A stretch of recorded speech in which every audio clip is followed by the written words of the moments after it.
dans l'autre live, il y a une chose absolument que vous devez comprendre, c'est le triptyque. Qu'est-ce que je veux dire par le triptyque? Voilà, imaginez un rectangle. Ce rectangle rouge signifie simplement une phase, une étape, toujours le voir de cette manière. Donc, vous avez ce rectangle qui représente un peu tout et n'importe quoi. Dans ce rectangle, on va avoir 3 autres plus petits rectangles. Un jaune, un vert et un bleu. Le rectangle rouge, c'est pour tout ce qui est... Là, par exemple, j'ai écrit l'étape, mais ça marche très bien pour le tour de jeu, le tour de bataille, la phase de commandement, de tir, de mouvement, l'étape de renfort, l'étape, je sais pas, d'ébranlement dans la phase de commandement. Bref, voilà, vraiment pour tout, même pour vos stratagèmes, etc. Il y a toujours un peu ces 3 grands principes dans une seule et même chose. Donc là, on va partir d'une étape, par exemple. Dans cette étape, on aura le rectangle jaune, le début. Donc, on va résoudre tout ce qui se passe au début. Puis ensuite, on va passer à ce qui se passe pendant l'étape, pendant la phase, pendant le tour de machin, le tour de bataille. Bref, le pendant. C'est moi qui lui ai donné ce nom. Games Workshop n'a pas statué précisément sur ce triptyque. Mais clairement, quand on voit la manière dont est géré tous les effets, on va dire, existants dans le jeu, on se retrouve vraiment dans ce triptyque et je vais vous le marteler à chaque live de règles. Pensez à ce triptyque. Et enfin, une fois qu'on a fini de résoudre les pendants, et ensuite vous avez la fin. Donc je crois qu'en plus je me suis amusé à vous faire des petites flèches qui vous réexpliquent ça. Voilà, donc le début on le résout avant le pendant, c'est pour ça, voilà, il y a la fin. Je me suis amusé à l'époque à faire des petites animations, et là, vu que j'aime bien les flèches de couleur, hop, je vous ai fait ça, donc comme quoi on résout bien le début avant le pendant, et ensuite on résout le pendant avant la fin, et c'est fini. Hop, voilà. C'est bon pour ce triptyque. Ensuite, on va passer, je me trompe pas, paf, à la shooting phase. Déjà, ce qu'on peut voir dans la phase de tir, c'est qu'on nous explique la manière dont la phase de tir va en gros se dérouler. Donc on va avoir 4 étapes, c'est-à-dire sélectionner une cible éligible, le Select Eligible Unit, sélectionner vos cibles, donc si jamais vous voulez séparer vos tirs par exemple, effectuer des attaques à distance, donc make a ranged attack, et 4, répéter l'opération tant que vous avez d'unités éligibles à faire tirer. Donc, on arrive ici. Pendant votre phase de tir, si vous avez une ou plusieurs unités éligibles sur le champ de bataille, vous pouvez les sélectionner une par une et tirer avec elles. Chaque unité ne peut être sélectionnée pour tirer qu'une seule fois par phase. Une fois que toutes vos unités ont tiré, passez à votre phase de charge. C'est clair, on nous dit répéter les 4 étapes dont on a parlé, et lorsqu'on aura fini, on change de phase, et évidemment, après la phase de tir, on passe à la phase de charge. Mais on va rester sur cette phase de tir. Une unité est éligible pour tirer, sauf si l'une des conditions suivantes s'applique. Donc cette unité a avancé ce tour, cette unité s'est retirée ce tour-ci. Alors retirer, c'est fallback, et battu en retraite, pardon. À moins qu'au moins une figurine de l'unité ait une cible éligible pour une ou plusieurs de ses armes à distance, cette unité ne peut pas être sélectionnée pour tirer. Donc si vous avez avancé, vous ne pouvez pas tirer. Si vous avez battu en retraite, vous ne pouvez pas tirer. Évidemment, si vous avez des exceptions comme par exemple vous avez assaut sur vos armes, évidemment vous pouvez avancer, tirer. Si vous avez une capacité qui vous permet de désengager, tirer, alors vous pourrez désengager, tirer. Mais si vous n'avez aucun de ces petits avantages, on va dire, effectivement, vous ne pouvez pas tirer. C'est pour ça que des fois, pouvoir engager un véhicule, par exemple, au corps à corps, bien du coup, c'est imposer à votre adversaire soit de rester sur place et au corps à corps contre vous, pour soit vous tirer dessus avec potentiellement un -1 pour toucher, dépendamment des différentes capacités ou pas, ou alors rester sur place, tirer ailleurs que dans votre corps à corps, mais dans ce cas-là, votre adversaire vous offre, pendant son propre tour, une possibilité de vous activer et attaquer son véhicule pendant la phase de combat. Parce qu'à chaque tour de joueur, vous avez une phase de combat. Et si jamais il souhaite désengager et qu'il ne possède pas de capacité qui lui permet de tirer après avoir désengagé, ou très bien, il s'est désengagé, mais il ne fera rien. Donc, suivant les situations qui se présentent sur le champ de bataille, évidemment que ce sera très intéressant de pouvoir juste mettre potentiellement une figurine contre le véhicule durant votre charge, juste pour dire, écoute, si tu t'en vas pas, moi je reste au chaud au corps à corps contre toi, je sais que tu vas pas me faire de si gros dégâts que ça, Et dans ce cas-là, moi qui suis par exemple unité infanterie, bah, à part toi qui pourrais me tirer dessus, aucune autre unité de ton armée pourrait me tirer dessus. Et donc ça vous permet comme ça de pouvoir protéger certaines unités, principalement pour embêter votre adversaire. Bon, je pense qu'on a fait le tour par rapport à ça. On a quand même une petite note de concepteur. Ça ne change pas l'éligibilité de l'unité pour tirer, mais cela signifie qu'une unité ne peut pas être sélectionnée pour tirer dans le vide et ne déclenchera donc pas d'autres règles. Par exemple, voilà, on nous donne les 5 des gargouilles ou les pactes obscurs. Évidemment, si vous n'êtes pas éligible pour tirer ou si vous n'avez pas de cible éligible, bah, si vous avez une capacité qui vous dit, par exemple, quand vous tirez, après avoir tiré, vous pouvez effectuer un mouvement normal, comme les Eliminators, le lieutenant Phobos chez les Space Marines, les gargouilles chez les Tyrannides, etc., bah, évidemment, vous ne pouvez pas tirer sur rien et activer votre capacité. Donc, première étape, sélectionnez les cibles. Chaque fois qu'une unité tire, avant de résoudre les attaques, vous devez sélectionner les unités ennemies qui seront les cibles de toutes les armes à distance avec lesquelles vous souhaitez attaquer. Chaque fois que vous sélectionnez une cible pour l'arme d'une figurine, vous ne pouvez choisir qu'une unité ennemie si au moins une figurine de cette unité est à la fois à portée de cette arme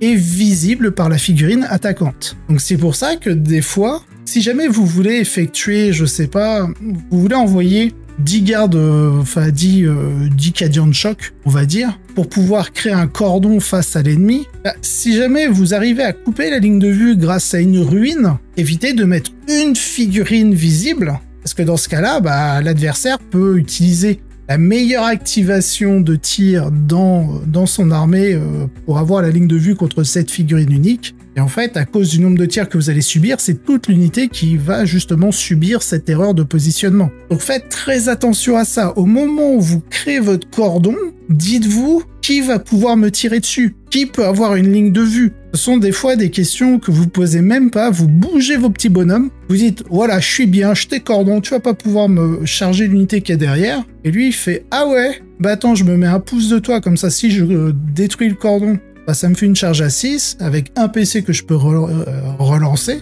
Et bah potentiellement il peut dire bah cette unité là qui va faire 20 tirs, je vais les mettre dans tes gardes impériaux parce que je vois une figurine. Je détruis le cordon et je charge derrière. Donc faites très attention à ça. Alors ensuite, on va voir où j'en étais. Ici par la figurine attaquante. Voilà. Une figurine est à portée d'une arme si la distance entre cette figurine et la cible est inférieure ou égale à la portée de cette arme. Mal, hein, on va pas tirer à 30 pouces si notre arme ne tire qu'à 24. Si une figurine a plusieurs armes à distance, il peut toutes les utiliser sur la même cible ou tirer chacune, donc des armes, sur une cible différente. Et s'il ne peut pas diviser les attaques d'une même arme entre plusieurs cibles. Et ça, bon, on va pas aborder la phase de combat. Et ça, c'est une très grande différence entre la phase de combat et la phase de tir. C'est-à-dire, par exemple, quand vous avez un bolter qui tire 2 fois, vous pouvez pas faire je mets un tir à gauche, je mets un tir à droite. Là où si vous faites en phase de combat 4 attaques avec une épée tronçonneuse, vous pouvez très bien dire j'en fais 2 à gauche, 2 à droite, 1 à gauche, 3 à droite, bref, vous faites ou 4 d'un côté et 0 de l'autre. Voilà. Donc ça, c'est une grande différence entre le tir et le combat. Le tir, on peut pas diviser les tirs d'une même arme, mais au combat, on peut diviser les tirs d'une même arme de corps à corps. Bien sûr, nous le verrons pas ce soir pour ce qui est du corps à corps, ce sera pour une autre vidéo. Mais comme ça me permet de vous teaser. De même, si une unité a plusieurs figurines, ceux-ci peuvent tirer sur les mêmes cibles ou sur des cibles différentes. Donc là, évidemment, si vous avez, je sais pas, une unité de 5, vous pouvez en avoir 2 à droite, 3 à gauche, ou 2 à droite, 2 à gauche, 1 au centre. Bref, chaque figurine est indépendantes les unes des autres sur ce que vous voulez choisir comme cible pour elle. Dans tous les cas, vous devez déclarer quelle figurine cible quelle unité ennemie, avec quelles armes, avant de résoudre les attaques. Si ces armes ont plusieurs profils, vous devez également déclarer quel profil est utilisé. Donc, quand vous êtes sélectionné pour cible, vous devez déclarer quelles armes vont être utilisées. Si ces armes ont plusieurs profils, quel profil sera utilisé, quelle figurine va tirer sur quelle unité, etc., etc. Ça veut dire que si l'adversaire a des stratagèmes défensifs, il dit « Une fois que votre unité est prise pour cible, eh bien ça veut dire que vous devez attendre que l'adversaire ait tout annoncé. C'est-à-dire, il tire sur quoi, avec quelles armes, quel profil, etc. Donc je pense principalement à l'armure du mépris. Et dans ce cas-là, là vous allez pouvoir payer un PC. Donc attendez que votre adversaire ait vraiment tout annoncé sur l'unité qui tire sur vous, comment, combien, etc. Là, on va avoir un petit lagus, voilà, sur agent solitaire. Alors, on va quand même faire quelques précisions. Donc, agent solitaire, c'est une capacité qui s'appelle agent solitaire et qui donc dit, sauf s'il fait partie d'une unité attachée, voire les meneurs, cette unité ne peut être sélectionnée comme cible d'une attaque à distance que si la figurine attaquante est à 12 pouces ou moins. Donc, ça veut dire quoi? Si vous avez des capacités qui vous permettent en plus d'empêcher l'adversaire d'arriver à 12 pouces via les frappes en profondeur, en fait, ils n'arrivent pas à 12 pouces. Donc vous faites pas avoir, ils arrivent à plus de 12 pouces. On appelle les capacités anti-faibles, donc anti-faible frappe en profondeur, 12 pouces, c'est que justement l'adversaire doit être à plus de 12 pouces. Et vous pouvez aller relire, hein, je prends par exemple les infiltrateurs, c'est more than 12 pouces, donc c'est à plus de 12 pouces. Donc ça veut dire que grossièrement, hein, si on schématise, ils sont à 12,1. On va vous faire le 12,0000. Ils seront en gros à 12,1. Donc s'ils sont à 12,1, donc à plus de 12, ça veut dire qu'ils vont pas pouvoir vous cibler avec des attaques à distance, parce que vous êtes agent solitaire, et qu'il faut être exactement à 12 ou moins pour vous tirer dessus. Et surtout, on le verra en phase de charge dans une future vidéo, on ne peut pas déclarer de charge si nous nous situons à plus de 12 pouces. Même si vous avez par exemple plus 6 à la charge, vous permettrait mathématiquement avec les jets de dés de faire une charge à 18. Non, l'éligibilité à la charge, ce n'est pas une question de la distance que vous pouvez potentiellement parcourir, c'est juste, t'es à plus de 12 pouces, tu peux pas déclarer de charge, punto. Bon voilà, petite parenthèse sur l'agent solitaire. Ensuite, il faut aussi au niveau de l'agent solitaire, à cause des balances d'équilibrage, enfin je dis à cause, mais c'est surtout grâce aux balances d'équilibrage, il faut bien comprendre que en dehors de la capacité agent solitaire, la plupart des, je crois, des optimisations, enfin c'est surtout des stratagèmes, non c'est pas des optimisations, c'est des stratagèmes qui vous permet de ne pas être ciblé à moins de X pouces, on le traduit souvent par agent solitaire 12, agent solitaire 18, agent solitaire 6 pouces, etc. Ça, ce sont des stratagèmes. Ce n'est pas la capacité agent solitaire. Et donc, forcément, à cause de la balance d'équilibrage, les stratagèmes qui vous permettaient ça, en fait, sont transformés non pas en un espèce, entre guillemets, d'agent solitaire à 12 pouces, mais 18 pouces. Exception pour certaines factions qui sont capables d'améliorer la vraie capacité agent solitaire à 12 pouces, pour la réduire à 6 pouces, ce qui est vraiment très fort. Donc voilà, faut bien, lorsque, par exemple, vous aurez des questions sur ce point de règle d'agent solitaire, de vraiment faire une différence entre la capacité qui s'appelle agent solitaire et tous les stratagèmes qui portent un autre nom et qui empêchent simplement le fait que l'adversaire puisse, à un moment donné, vous prendre pour cible. T'as tout remis à 18 pouces pour les stratagèmes? Ouais, c'est ça. Il y a que, il me semble, il y a que les stratas qui sont impactés. Bref, voilà. C'était la petite parenthèse agent solitaire. Ensuite, on va en parler parce qu'on va rapidement arriver sur tout ce qui est modifieur, etc. Donc, on en parle tout de suite. Stealth, donc discrétion. Bon, on fait petite parenthèse rapide dessus aussi. Donc, si toutes les figurines d'une unité ont cette capacité, donc tout comme d'ailleurs, je ne l'ai pas précisé, mais tout comme alors, c'est pas tout comme agent solitaire. Agent solitaire, je le remets là. Voilà, comme ça, on a les deux. Agent solitaire, il faut pas que que votre unité soit attachée à une unité pour profiter de l'agent solitaire. Par exemple, si vous avez un meneur agent solitaire, une unité garde du corps, agent solitaire, et que les deux se regroupent, du coup, ça ne marche plus. Parce qu'on vous précise bien, à moins, donc sauf s'il fait partie d'une unité attachée, il peut être agent solitaire. Donc, je crois qu'une des rares exceptions à ça, ça va être Shrike chez la Raven Guard, qui lui précise dans sa capacité que vous ne pouvez pas être ciblé, mais c'est pas agent solitaire encore, et que vous ne pouvez pas être ciblé à à plus de 12 pouces contre les attaques à distance. Là où on fait une petite nuance de différence avec discrétion, où là on accepte le fait que si toutes les figurines de l'unité ont discrétion, alors vous l'avez. Donc ça veut dire que si votre personnage meneur et votre unité garde du corps qui a eux deux forment une unité attachée, ont tous les deux discrétion, alors vous continuez à avoir discrétion. Là où agent solitaire, comme on l'a vu, ça ne fonctionnerait pas, même si les deux unités seraient agents solitaires. Donc, discrétion, si toutes les figurines d'une unité ont cette capacité, chaque fois qu'une attaque à distance est faite contre elle, soustrayez un au jet pour toucher de cette attaque. Déjà, ça va ne cibler que les attaques à distance, et vous allez appliquer un -1 sur le jet de dés que fera votre adversaire pour essayer de vous toucher avec ses attaques à distance. Et là, c'est pareil, on y reviendra plus précisément un petit peu plus tard ce soir, mais quand on va parler des modificateurs. Et là, on a un gros pavé sur les modificateurs à faire. Donc là, c'est le -1 au jet pour toucher, ça va modifier votre jet de dés, et non pas votre capacité de tir. Ce sont deux choses complètement différentes.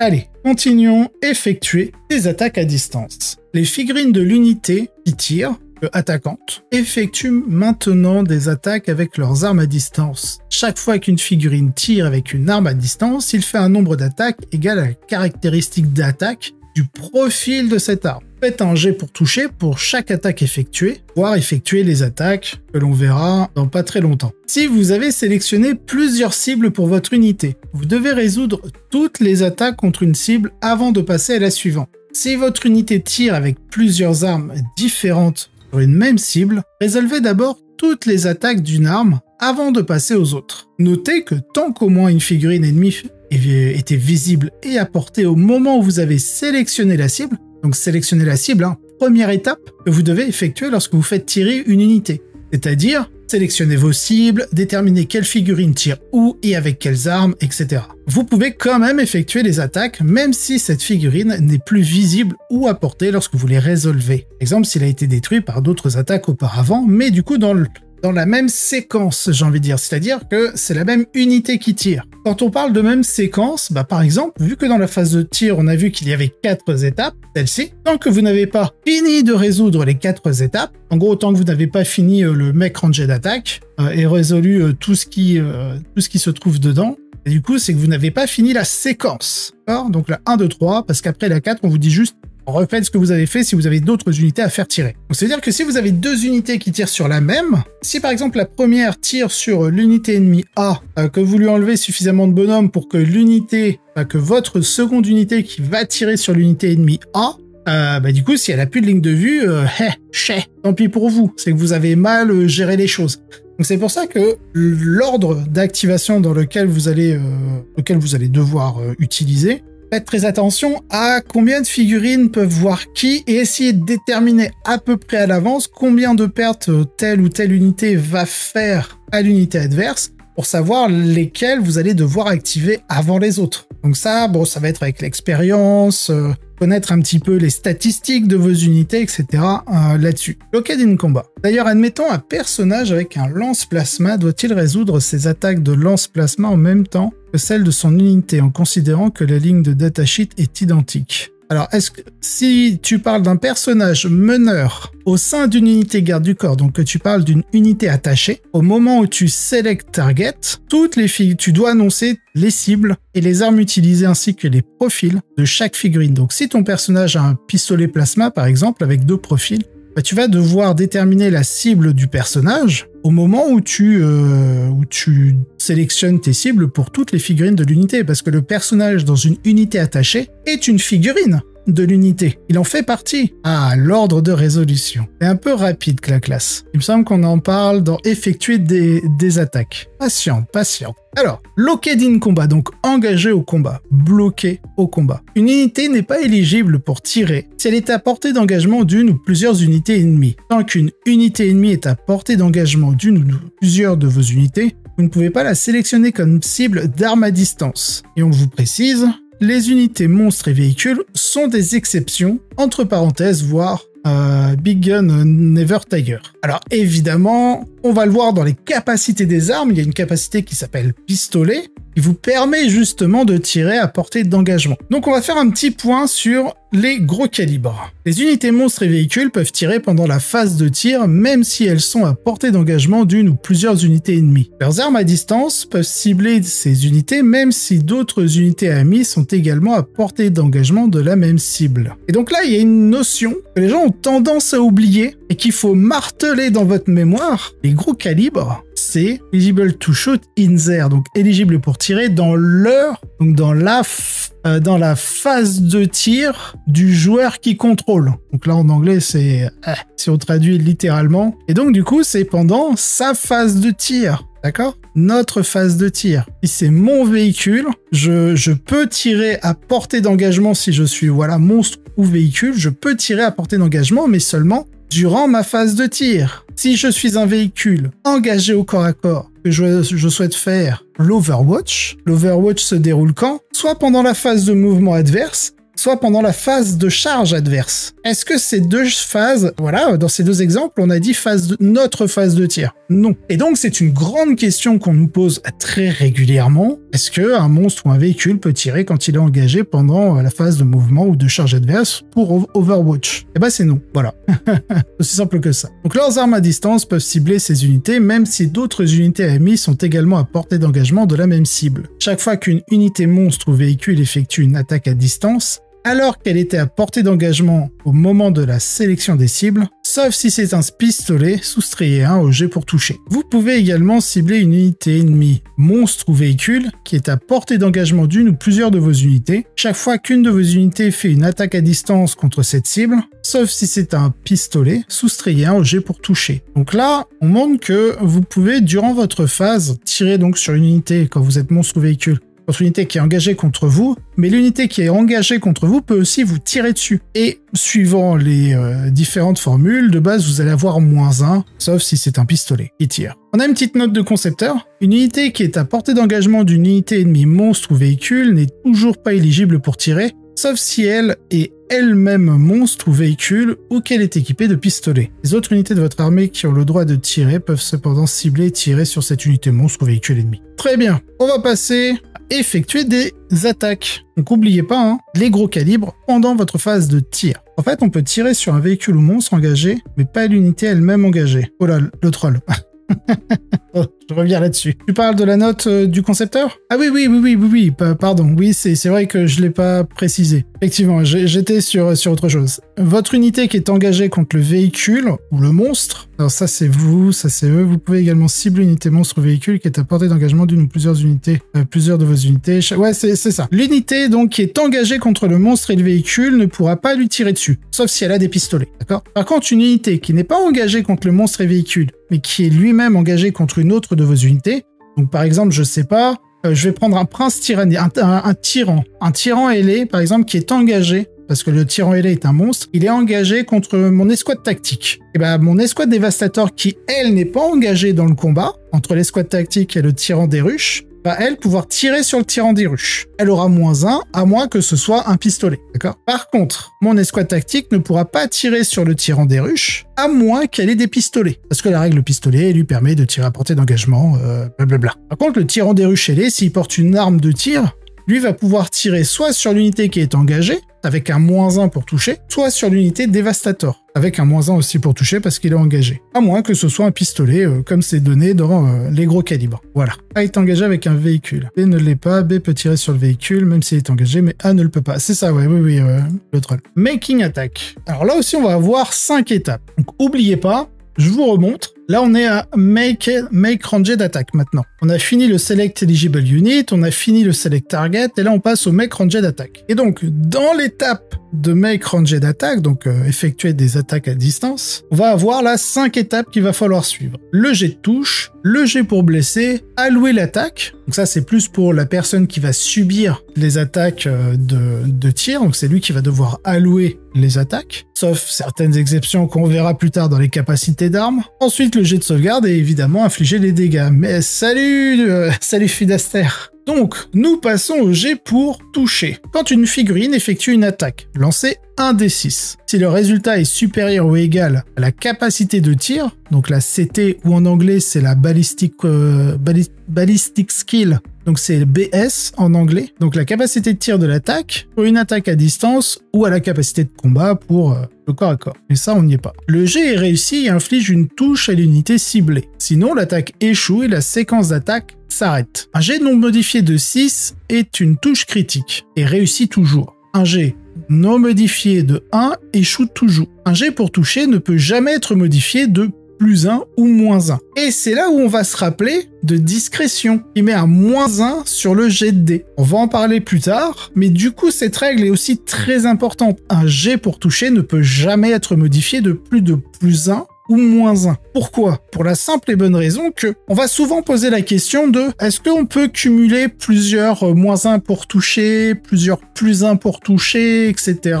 Est-ce que ça se cumule? Et on fait point d'interrogation. On finit pas la question, c'est-à-dire est-ce que ça peut se cumuler? Mais au mieux, j'ai vu dans les règles qu'on peut pas faire mieux que +1 ou -1. Et donc du coup, souvent, je réponds oui, tu cumules, mais 3 petits points pour dire qu'il n'y a pas que ça et que ta question est incomplète. Oui, vous pouvez cumuler tous les -1 du monde et les +1 du monde, mais le résultat, faut voir vraiment ça comme une opération, une addition, soustraction, ce que vous voulez, avec un résultat à la fin, un égal, et ce égal ne peut jamais être mieux que +1 ou pire que -1. Donc par exemple, vous avez discrétion et vous jouez Deathguard, où vous avez la peste, l'aura de peste, de contagion, pardon, qui fait -1 pour toucher. Et bien par exemple, il va avoir -1 à cause de la discrétion, et -1 encore parce que vous êtes dans son aura de contagion. Donc vous avez bien cumulé -2. Et donc si on s'arrête là, on fait -1 égale -2.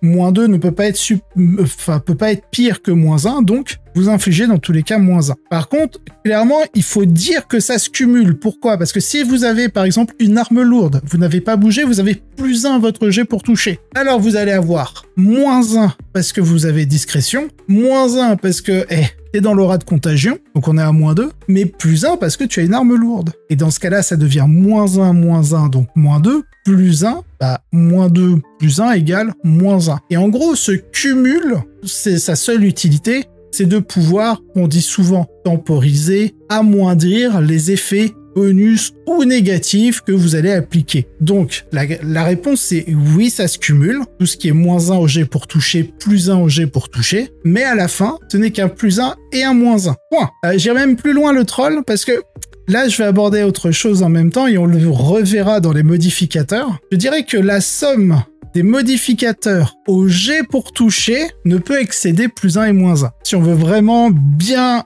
comprendre ce que c'est. Pourquoi je dis ça? Parce que si tu dis des modificateurs de tir, par exemple, les taux, quand ils font un ciblage, ils gagnent un bonus de +1 à leur capacité de tir. La garde impériale, quand tu donnes, l'Astra Militarum, pardon, quand tu donnes un ordre, tu gagnes un +1 à ta capacité de tir. Et là, c'est différent, parce qu'on ne modifie pas le jet pour toucher, on modifie une caractéristique. Et là-dessus aussi, alors, on va en parler beaucoup plus précisément quand on sera sur la partie du commentaire de règles où j'ai fait tout un pamphlet, je me suis préparé tout un pamphlet sur les modificateurs pour bien les comprendre une fois pour toutes. Et moi, ça m'a permis de réviser aussi. Et donc, la capacité de tir, on le verra plus tard, mais on peut la cumuler. Alors, évidemment, on est toujours sur un 1. Un résultat 1 est un échec et un 6 pour toucher une touche critique, mais on peut l'accumuler. Et ce n'est pas la même chose. C'est-à-dire que si vous avez un +1 à la CT et vous avez une arme lourde où vous n'avez pas bougé, vous avez +1 au G, si naturellement vous touchez à 3+, grâce à l'amélioration de la CT,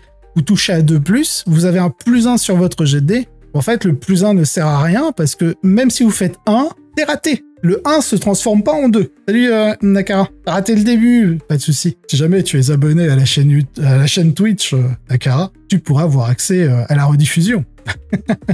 Alors je prêche pour ma paroisse, hein. On me le dit souvent, Bijorn, franchement par rapport aux autres chaînes, tu pubes pas assez ton Tipeee, etc. Alors je me dis, bon ouais, j'ai pas fait d'études de commerce, hein, donc je suis pas un commercial dans l'âme. Bon, j'espère que cette petite partie-là du jet pour toucher a été comprise. N'hésitez pas à me poser des questions toujours sur le chat. Hein. Si jamais vous regardez la rediffusion, n'hésitez pas à me mettre en commentaire si j'ai le temps, je vous répondrai. La formulation me fait me poser une autre question. Vas-y, les modificateurs de caractéristiques ne peuvent pas descendre en dessous de 1, mais y a-t-il une limite de +1, -1 également? Oui, les caractéristiques ont des limites, ont des minimums et des maximums.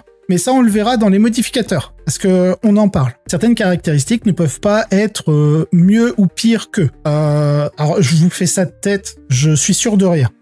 On le reverra à la fin. Mais il me semble que, par exemple, pour la capacité de commandement, vous pouvez pas être en dessous de 4 et au pire 9 de commandement. Vous pouvez encaisser des malus, des -1 en commandement, des +1, etc. La caractéristique, j'entends bien, hein, de commandement. Et du coup, vous ne pouvez pas avoir pire que 9 ou mieux que 4. Et je me souviens que 4, parce que en général, dans les armées, vous avez des figurines qui ont 5 de commandement. Vu que je joue Space Marine, c'est surtout genre judiciaire, chapelain, etc. qui ont 5. Et donc, si jamais vous avez un petit bonus de +1, c'est comme ça que j'ai retenu que c'était 4. Il me semble qu'au pire, c'est 9, mais c'est là où je suis moins sûr. Donc oui, le troll, pour te répondre, il existe bien des minimums et des maximums pour les caractéristiques. On y viendra en fin de... pas forcément en fin de stream, mais... de mon doc. C'est pas tout à fait à la fin, d'ailleurs. Bref, on va passer au jet pour blesser. Les wound roll. Donc là, c'est pareil. Le jet pour blesser, c'est le jet de dés. Hein. À chaque fois qu'on parle d'un jet pour toucher, d'un jet pour blesser, c'est le jet de dés, c'est le résultat que vous modifiez. Donc par exemple, si vous devez blesser à 5+, et que vous avez un +1 pour blesser, ça veut dire que tous vos dés qui font un résultat 4 réussissent. Et il faut pas le comprendre. Alors, on le résume comme ça. On va aller très vite parce que vu qu'on doit calculer pas mal de choses mentalement durant nos parties, en plus des mesures, des interventions, de ce que peut faire l'adversaire et tutti quanti, quoi. Il faut bien comprendre qu'un +1 pour blesser, au jet pour blesser, ça modifie vos dés. Ça modifie pas le tableau de blessure, d'accord? Ça peut avoir, je préfère le dire comme ça, parce que ça peut avoir son importance suivant certaines capacités. Vient d'arriver, mais tout ça me fait penser à une question sur le conversion Bimer Votan. Tiens, dis-moi, vas-y, parce que je pense que ça, je voulais en parler dans la touche critique. Alors non, le troll, ça ne marche pas comme ça. En Overwatch, tu touches critique pas à 4. Parce qu'en fait, l'Overwatch, alors à moins que tu parles des Brokir qui ont une capacité qui dit que, mais quand tu utilises le stratagème Overwatch, dedans on te dit que tu ne peux pas toucher à mieux que 6. Et c'est là où tu as des capacités comme les Brokir qui te disent, quand tu Overwatch, que tu es sur un objectif, il me semble, tu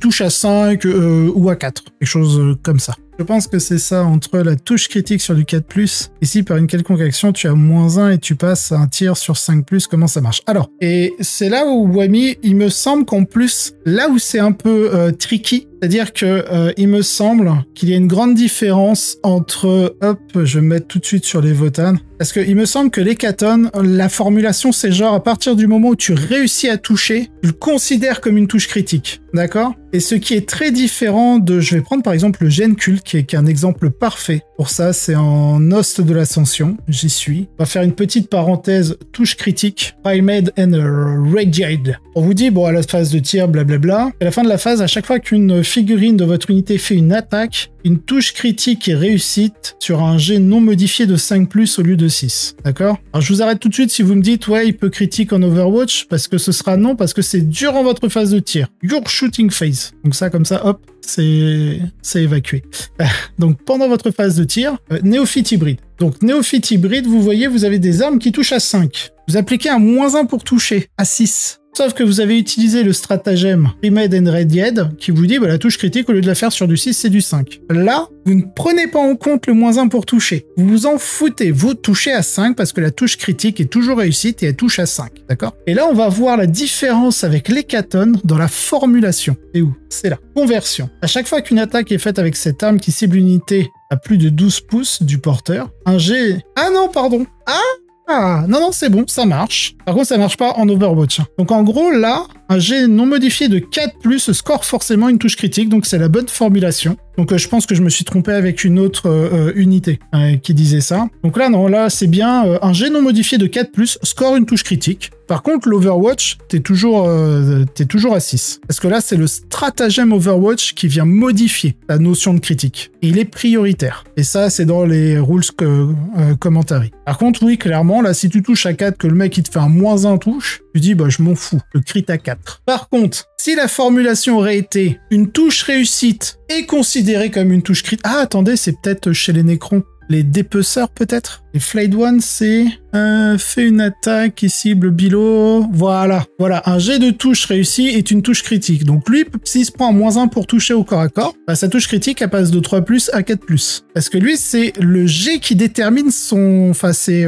c'est pas une règle qui détermine le niveau de sa touche critique, c'est son jet qui détermine si oui ou non. Donc c'est une fois qu'on connaît le résultat du dé. Donc voilà, c'est très péchu, hein. C'est très péchu. Donc le Flayed One, il se fait avoir. C'est l'arnaque. Par contre, vos néophytes Host of Ascension avec ça et vos Votan, c'est parfait. Voilà, je pense qu'on est pas mal. Donc, jet pour blesser. Chaque fois qu'une attaque touche sa cible, faites un jet pour blesser en lançant un D6. Le résultat nécessaire dépend de la force, F de l'attaque, S en anglais pour, je prends mon meilleur accent anglais, Strength, F en français, c'est S en anglais, de l'attaque comparée à l'endurance. Oh, je vais vous le faire. C'est E en français et en anglais, c'est T pour Toughness. J'ai eu 11 en anglais au bac. Hein.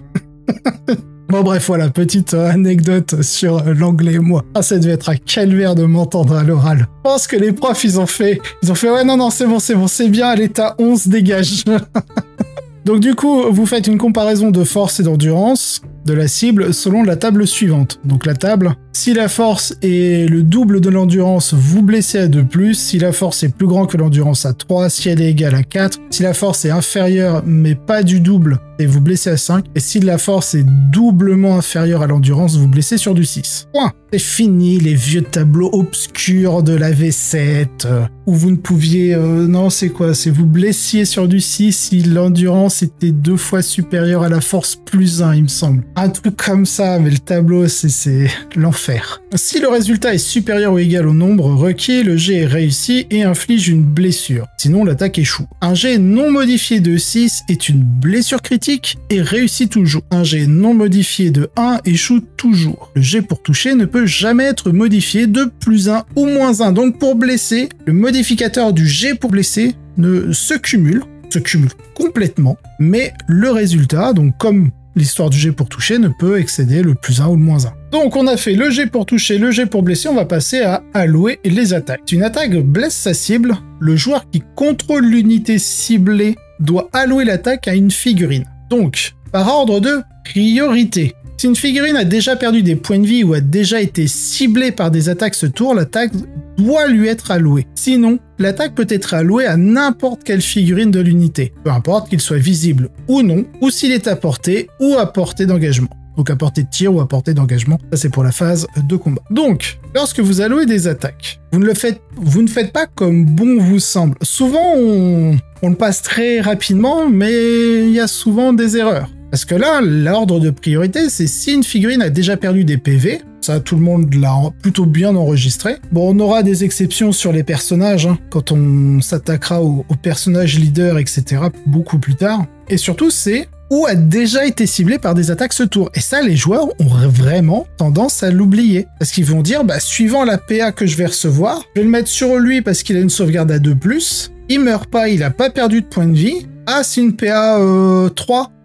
Oh, tiens, je vais tuer lui. Je vais tuer l'autre, là, avec sa sauvegarde à 4. Ça ne marche pas comme ça. Une fois que tu as sélectionné ton gars avec la save à 2+, tu dois continuer jusqu'à ce qu'il meure et jet de sauvegarde. Tu alloues tes attaques dessus comme ça. Voilà. Donc, faites très attention à ça. Des fois, des joueurs assez malins vont vous obliger à faire des sauvegardes avec une PA un peu moisie pour que vous le mettiez sur votre meilleure sauvegarde. Puis tout d'un coup, vous allez avoir la suite des dégâts avec des PA -4. Et là, vous allez faire mais non, j'ai perdu mon personnage. Enfin, j'ai perdu ma figurine avec ma sauvegarde à 2+. Donc, faites gaffe à ça. Une fois que vous avez choisi une figurine pour subir, elle doit subir jusqu'à ce qu'elle meure avant de passer à une autre. Bien sûr, beaucoup plus tard, on verra que ça peut changer si vous êtes meneur, si vous avez des attaques précision, etc. Mais la règle de base, c'est ça. Et si vous n'avez pas de figurine qui a déjà été sélectionnée ou qui a perdu un point de vie, bah là, vous êtes libre de choisir une autre figurine. Pareil pour la sauvegarde de couvert, tout va dépendre de la figurine que vous allez sélectionner pour faire la sauvegarde. Maintenant, on passe au jet de sauvegarde.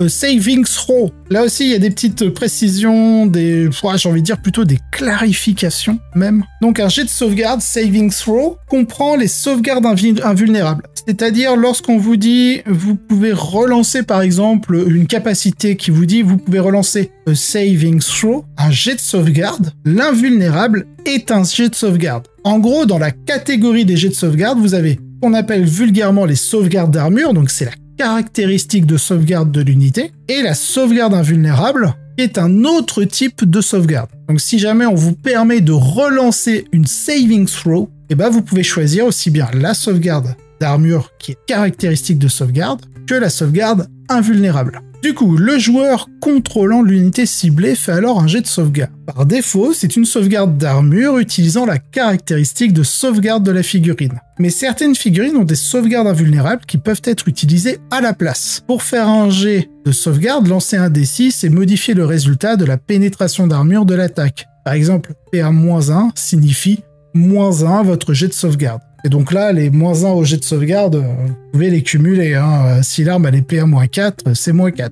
Il n'y a pas de limite. Donc si le résultat est supérieur ou égal à la sauvegarde de la figurine ciblée, la sauvegarde est réussie et l'attaque s'arrête, sinon elle échoue et la figurine subit des dégâts. Un jet non modifié de 1 échoue toujours. Une sauvegarde ne peut jamais être améliorée de +1. C'est-à-dire on peut appliquer beaucoup de malus, donc grâce à la PA, mais on peut jamais avoir mieux que +1 à la sauvegarde. Alors bien sûr que vous pouvez cumuler des choses, mais c'est jamais mieux que +1. Et en plus, vous avez certaines règles, notamment le couvert, qui vous donne un +1 à la sauvegarde, et qui vous dit que vous ne pouvez pas avoir mieux que 3+, avec tous vos cumuls d'armure grâce au couvert. On va passer aux sauvegardes invulnérables, c'est un petit brief. Quand une figurine a une sauvegarde invulnérable, le joueur choisit d'utiliser soit la sauvegarde normale, soit l'invulnérable, mais pas les deux. Une sauvegarde invulnérable n'est jamais modifiée par la pénétration d'armure. Alors même si on peut esquiver cet invulnérable grâce aux blessures mortelles, mais ça on le verra un peu plus tard. Mais il faut bien différencier, il faut bien comprendre pour tout ce qui est relance de saving throw, ou lorsque vous avez par exemple des capacités qui vous permettent de réduire les dégâts à 0, à la caractéristique de dégâts à 0, si vous l'avez fait après avoir fait une saving throw, une invulnérable, ou si c'est avant d'allouer votre blessure. Parce que par exemple, c'est la Ghost Kill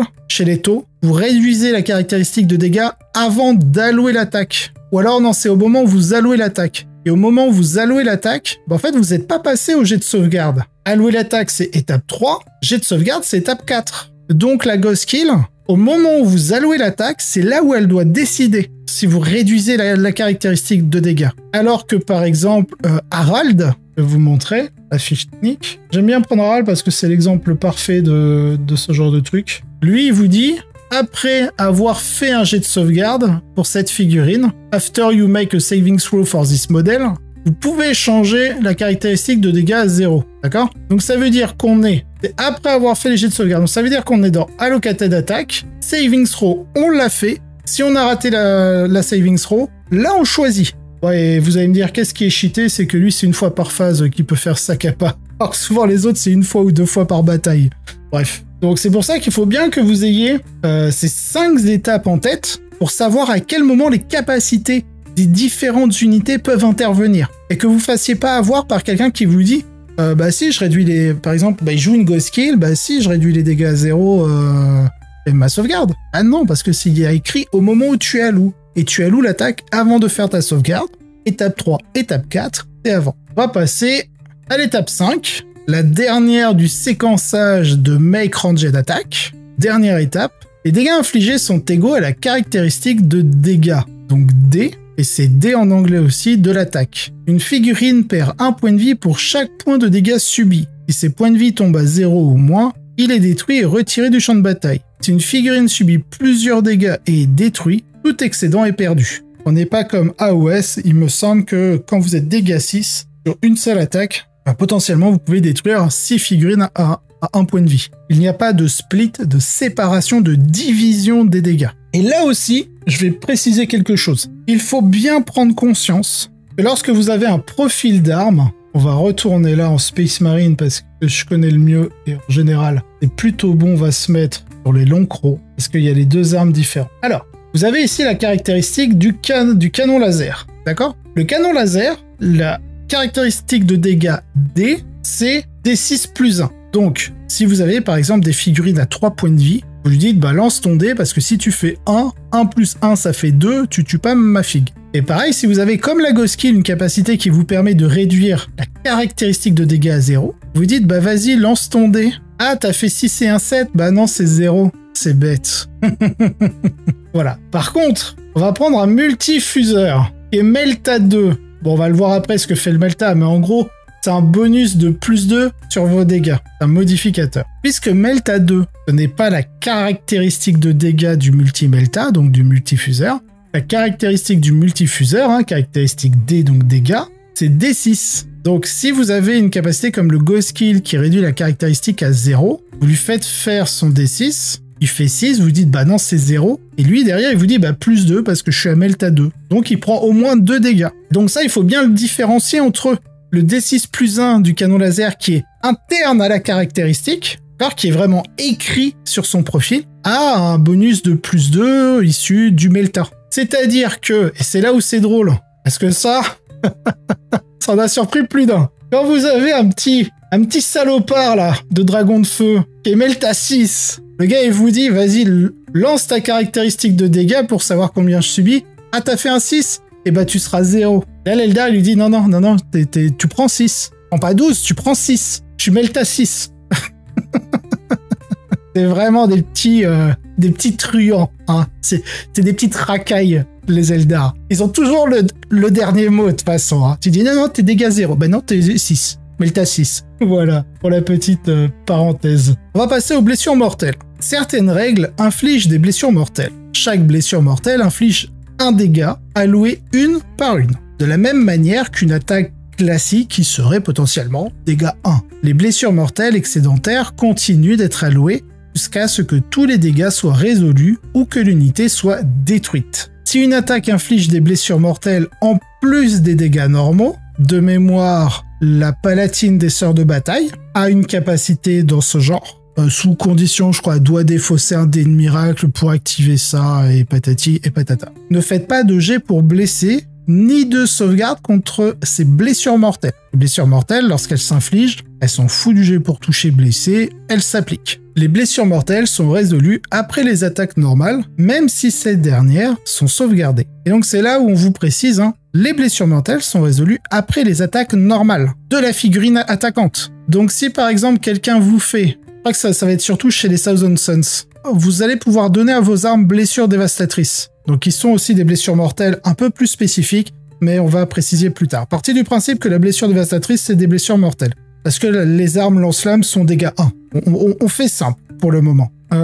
Lorsque vous allez faire vos 6 pour blesser, blessure critique, blessure dévastatrice, donc blessure mortelle. Eh bien, lorsque vous subissez ces blessures mortelles, vous les mettez de côté, vous continuez les attaques normales, et après vous allez appliquer ces blessures mortelles. D'accord ? Sauf que par exemple, j'ai blessure dévastatrice et je te fais résoudre d'abord les attaques de lance-flamme. Je fais les attaques de lance-flamme, j'applique ensuite les blessures dévastatrices infligées par les lance-flammes. Ensuite, on va passer au canon Soul Reaper. C'est une nouvelle source potentielle de blessures dévastatrices. J'appliquerai les blessures dévastatrices du Soul Reaper une fois que j'aurai résolu les attaques du Soul Reaper. Après, il y a le pouvoir psychique, je crois, du maître infernal. Je résous ces attaques. Je vais appliquer les blessures dévastatrices de l'arme psychique du maître infernal après avoir résolu les attaques normales de son arme. Voilà. Et ce n'est pas, comme j'ai pu l'entendre, je fais d'abord les attaques normales de mes lance-flammes, je mets les blessures dévastatrices de côté, je fais les attaques normales de mon Soul Reaper, je mets les blessures dévastatrices de côté, je fais les attaques de mon maître infernal, je mets les blessures mortelles de côté, et ensuite je les applique toutes. Non, arme par arme. Et on vous met cas particulier pour les armes à risque, blessures dévastatrices, etc. précise comment appliquer les blessures mortelles dans ces cas spécifiques qu'on verra dans les capacités d'armes. Voilà pour la blessure mortelle. Donc la Feel No Pain, attention, vous allez avoir la traduction Made in Bjorn. Ceux qui sont pas contents, gardez vos commentaires pour vous. Certaines figurines ont insensibilité à la douleur X+, listée dans leur capacité. À chaque fois qu'une figurine avec cette capacité souffre de dégâts, subit des dégâts, et doit perdre un certain nombre de points de vie, vous lancez un D6 pour chacune de ces blessures que vous devez subir. Si le résultat est plus grand ou égal au X de votre capacité d'insensibilité à la douleur, donc c'est-à-dire si vous avez par exemple l'insensibilité à 5+, et bah sur tous les résultats 5 et 6, vous allez pouvoir ignorer ces blessures que vous subissez. Et on parle pas de blessure mortelle, on parle de blessure, mais la blessure mortelle est un type de blessure. C'est une blessure spéciale où vous n'avez pas le droit au jet de sauvegarde ou d'invulnérable, mais du coup vous avez le droit à l'insensibilité à la douleur. Si la figurine a plus d'une capacité d'insensibilité à la douleur, vous pouvez seulement utiliser l'une de ces capacités à chaque fois que la figurine souffre, subit des dégâts et que vous devriez perdre un point de vie. Donc si vous avez insensibilité à 6+, insensibilité à 5+, et que aucune des deux capacités ne vous précise qu'elle s'améliore si vous avez une seconde occurrence de la capacité insensibilité à la douleur, alors vous devez choisir entre les deux. Si j'ai insensibilité à 6, insensibilité à 5, je dois choisir entre les deux. Elle ne s'améliore pas. Si j'ai insensibilité à 6 et j'ai re-insensibilité à 6, mais que là, cette deuxième occurrence me dit, si jamais vous avez déjà l'insensibilité à 6+, vous l'améliorez de 1, alors votre insensibilité à 6 devient 5+. Mais il faut que dans l'effet ou la capacité, il y ait écrit cette précision qui vous confirme le fait que si vous avez déjà une occurrence d'insensibilité, alors vous pouvez l'améliorer. Sinon, vous devez choisir entre les deux. Ça ne s'améliore pas. Ah, le Deadly Demise. Je l'ai oublié aussi, lui. Bon, lui, c'est pas très compliqué, hein. Certaines figurines ont la capacité Deadly Demise X dans leur capacité. Quand une telle figurine est détruite, vous lancez un D6 avant de la retirer du jeu. Si cette figurine est à transport, vous lancez d'abord sur un 6. Mais ça, on l'a déjà vu dans la phase de mouvement, hein. Les figurines qui débarquent d'un véhicule qui est détruit et qui explose, enfin qui est détruit même, débarquent, où vous lancez un dé pour chaque figurine, et sur un 1, vous subissez une blessure mortelle. Mais vous ne subissez pas votre propre Deadly Demise, hein. C'est pas parce que normalement, quand un véhicule explose, vous débarquez d'abord, que vous allez subir le Deadly Demise. Parce que, on vous le dit, hein, vous lancez avant que les figurines embarquées aient débarqué. Vous n'allez pas subir les blessures mortelles du débarquement et l'explosion de votre transport. Déjà que vous êtes automatiquement Battle Shock quand vous débarquez, ça peut être problématique. Si derrière vous allez prendre des charges, comme ça, vu que vous êtes Battle Shock, vous n'allez pas pouvoir faire de stratagème défensif. Voilà. Et donc, si vous faites un 6, vous allez subir X blessures mortelles qui est dépendant de si vous êtes Deadly Demise 1, 2, 3, 6, D3, D6, D6+3, D6+6. Je crois que c'est le maximum D6+6, il me semble. Je crois que c'est les gros chevaliers impériaux comme ça. Ou peut-être tout ce qui est Baneblade, etc. Bon, bref, je m'avance pas, je les connais pas par cœur. Je sais juste que quand tu fais ton 6, tu pètes, tu regardes ta fiche technique et tu regardes ce qu'il y a écrit sur ton Deadly Demise. Voilà, ça évite de tout apprendre. Les capacités d'armes, donc on va commencer par assaut, hein. Les armes avec assaut dans leur profil sont appelées des armes d'assaut. Si une unité qui a avancé ce tour contient des figurines équipées d'armes d'assaut, elle est tout de même éligible pour tirer pendant la phase de tir. Quand elle est sélectionnée pour tirer, vous ne pouvez résoudre que les attaques des armes d'assaut de cette unité. Effectivement, si vous avez 2-3 armes d'assaut et après le reste c'est des armes lourdes, des armes à tir rapide, l'unité reste éligible pour tirer grâce aux armes d'assaut, mais il n'y a que les figurines équipées des armes d'assaut qui vont pouvoir tirer. Et si en plus derrière vous pouvez combiner une charge, parce que vous restez aussi éligible via je ne sais quelle capacité, stratagème, optimisation, etc., règles de détachement, bref, vous êtes déjà de base éligible pour charger après avoir avancé. Si en plus vous avez des armes d'assaut, vous pouvez étirer et ensuite charger. Tir rapide. Les armes avec tir rapide X sont appelées des armes à tir rapide. Chaque fois qu'une telle arme cible une unité située à une distance inférieure ou égale à la moitié de sa portée, la caractéristique d'attaque de ces armes augmente d'un montant égal à X. Exemple, une arme avec 1 d'attaque et tir rapide 1 cible une unité à portée mi-distance, elle fera donc 2 attaques. Ignorer le couvert. Les armes avec ignore le couvert ignorent le bonus de couvert. Chaque fois qu'une attaque est faite avec une telle arme, la cible ne peut pas bénéficier du couvert contre cette attaque. Donc si elle ne peut pas bénéficier du couvert, vous avez certaines capacités qui vous permettent, par exemple quand vous bénéficiez du couvert, d'avoir un bonus. Vu que vous ne pouvez pas en bénéficier, c'est que vous ne l'avez pas. Bon bref, voilà, ignorer le couvert, c'est une très bonne capacité, hein. Surtout que sur les tables compétitives, on va dire, il y a vraiment de quoi avoir très régulièrement le couvert. Donc c'est une capacité qui est vraiment très bien. Ensuite, on a Twinning jumelé. Bon, là on vous dit, hein, les armes avec jumelé permettent de relancer les jets pour blesser. Chaque fois qu'une attaque est faite avec une arme jumelée, vous pouvez relancer le jet pour blesser. Donc pareil, excellente capacité. J'ai pas vraiment de précision à rajouter, donc c'est pour ça que je passe assez vite. Ensuite, on a pistolet. Les armes avec pistolet sont appelées des pistolets. Révélation! Je suis sûr que parmi vous, vous ne le saviez pas. Les armes, quand il y a la capacité pistolet, on les appelle des pistolets. Une unité équipée de pistolets peut tirer même si elle est à portée d'engagement d'une ou plusieurs unités ennemies. Elle peut seulement utiliser ses pistolets et ne peut cibler qu'une unité ennemie à portée d'engagement. Une figurine est équipée de pistolets et d'autres armes à distance et n'est ni monstre ni véhicule. Il doit choisir entre tirer avec ses pistolets ou ses autres armes à distance, jamais les deux. Donc en gros, si vous n'êtes pas monstre ou véhicule, hein, pour les pistolets, vous pouvez pas tirer avec vos pistolets et toutes vos armes. Mais si vous êtes monstre et véhicule, c'est bon. Attention, ça, c'est... Alors attends, je relis tout. Voilà. En fait, ils te disent aussi que tes pistolets peuvent cibler une unité ennemie, même si une autre unité ennemie est à portée d'engagement contre la même unité ennemie. Donc si ton unité A est à portée d'engagement de l'unité ennemie B, et que que tu as une autre unité C qui est engagée contre l'unité ennemie B, tu peux quand même utiliser tes pistolets pour tirer sur l'unité ennemie B. Mais il faut quand même que tu sois engagé. Tu peux pas faire comme avec les monstres et les véhicules, c'est-à-dire si tu as ton unité A qui est engagée contre l'unité B et que tu as ton unité C qui n'est pas engagée, elle ne peut pas utiliser, l'unité C ne peut pas utiliser ses pistolets pour tirer sur l'unité ennemie B, à moins qu'elle soit monstre ou véhicule, évidemment. Si elle est monstre et véhicule, oui, tu peux quand même tirer.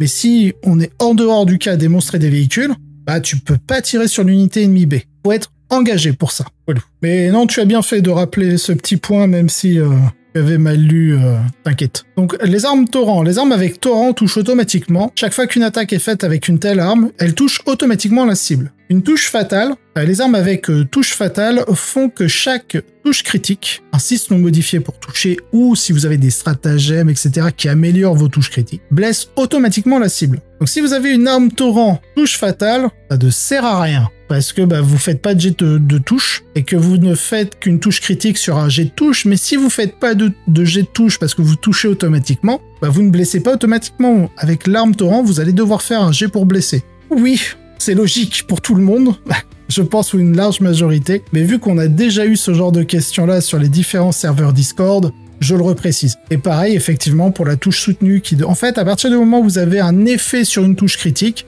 une arme à torrent ne vous la procure pas, parce que vous ne faites pas de jet de touche. Ensuite, on a lance. Les armes avec lance ajoutent +1 au jet pour blesser si le porteur a fait un mouvement de charge ce tour. Un mouvement de charge. Alors, sachez qu'un bonus de charge, donc comprendre, ouvrez la guillemets, bonus de charge, fermez la guillemets, c'est vraiment quand on parle stricto sensu de bonus de charge et rien d'autre. D'accord ? Le bonus de charge, c'est combat en premier lorsque vous effectuez un mouvement de charge. D'accord ? Par contre, lance n'est pas un bonus de charge. À aucun moment dans le texte, il y a écrit que lorsque vous faites un mouvement de charge, en tant que bonus de charge, vous gagnez +1 pour blesser. Il y a écrit, lorsque vous effectuez un mouvement de charge ce tour, vous gagnez +1. Donc si vous faites une intervention héroïque, dans le stratagème, on vous précise, vous n'avez pas de bonus de charge, ça ne concerne que le combat en premier, rien d'autre. Donc lorsque vous avez en Blood Angel, en détachement libérator, je fais un mouvement de charge et +2 en force, plus une attaque, quand vous faites une intervention héroïque, vous avez +2 en force, plus une attaque. Vous n'avez pas combat en premier dû au mouvement de charge, certes, mais vous avez le reste. Si votre unité a déjà combat en premier, que vous faites une intervention héroïque, vous en foutez de ne pas avoir de bonus de charge parce que vous avez déjà combat en premier. Ça ne vous l'enlève pas. Voilà, je voulais un peu appuyer des propos, clarifier certaines choses pour vraiment que vous compreniez quelle est la différence entre des améliorations que vous allez obtenir sur un mouvement de charge que un bonus de charge. Tir indirect. Indirect fire. Les armes avec tir indirect peuvent tirer même si la cible n'est pas visible. Elles peuvent détruire des figurines ennemies même si aucune figurine n'était visible lors de la sélection de la cible. Cependant, si aucune figurine était visible à ce moment-là, soustrayez 1 au jet pour toucher, un jet non modifié de 1 à 3 échoue toujours, et la cible bénéficie du couvert. Note, les armes avec torrent ne peuvent pas tirer avec tir indirect. Et là, le -1 pour toucher va être important, surtout si normalement vous touchez à 5, ou si votre arme n'est pas lourde, n'est pas heavy. Quand vous avez une arme heavy, vous avez +1 pour toucher. Et du coup, quand vous touchez à 5+, vous touchez à 4, qui vous permet de rester sur le seuil du fait qu'un jet non modifié de 1 et 3 échoue. Et comme ça, normalement, vous touchez à 5, vous avez +1, vous touchez à 4, c'est toujours mieux que 5. Par contre, des fois, vous allez avoir des armes qui vont toucher à 4, où vous allez pas avoir de bonus pour toucher, par exemple, mais vous allez tirer contre une unité, par exemple, qui a discrétion. Comme on l'a vu, c'est un -1 sur le jet pour toucher. Vu que vous touchez à 4, vous allez forcément toucher à -1, donc à 5. Ou alors, si jamais vous avez une meilleure capacité de tir, vous touchez à 3 ou à 2, vous touchez à 4, tous les cas. Donc ce petit -1 pour toucher est toujours présent et toujours très très très bon. On va partir sur précision. Là aussi, on a un gros morceau. Les armes avec précision permettent, lorsqu'elles blessent une unité attachée, d'allouer l'attaque à un personnage caractère par un personnage visible au lieu de suivre l'ordre normal d'allocation. Alors, là, ce qui est très important, c'est déjà l'aspect visible. Il faut que le personnage soit visible quand vous attaquez. Par exemple, si vous chargez une unité ennemie parce que sa portée d'engagement dépasse du mur d'une ruine, que vous êtes derrière le mur, que vous avez précision, vous n'allez pas pouvoir détruire le personnage adverse qui est derrière le mur, parce qu'il n'est pas visible, typiquement. Vous avez aussi, suivant comment vous êtes positionné dans un angle de ruine, notamment chez les nécrons avec les spectres et le technomancer. Le technomancer sera toujours derrière les spectres, planqué dans un angle d'une ruine, pour pas que vous ayez la visibilité dessus.